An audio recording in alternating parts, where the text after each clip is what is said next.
Welcome to the Slop Farm. Enjoy the video. You'll start by enabling the grid in Settings so it's available when you open Camera. Go to Settings, tap Camera, and flip Grid on. This gives you a 3x3 overlay. Once done, the grid helps place key subjects on the intersection points and keeps horizons level, reducing post-crop adjustments. Make sure to leave it on while framing. It's lightweight and unobtrusive. Later you'll find it improves composition fast, especially for landscapes, portraits, and architectural shots. You now use the grid to compose deliberately. Position your subject where grid lines intersect to create balance and tension. For portraits, place the eyes on the top horizontal line. For landscapes, align the horizon on the top or bottom line to emphasize sky or foreground.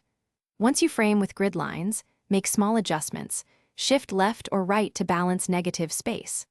Also use vertical lines to keep buildings and poles straight. This reduces keystone distortion. Finish by reviewing shots with the grid still enabled. Crop only if necessary. If a composition feels too rigid, temporarily disable the grid and trust your eye for creative framing. Make sure to check the grid appears in both photo and square modes. If it doesn't show, restart the camera app, toggle grid off and on in settings, and reboot the phone if needed.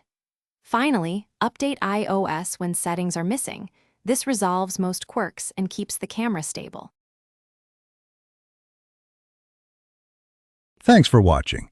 Consider subscribing if we helped you today.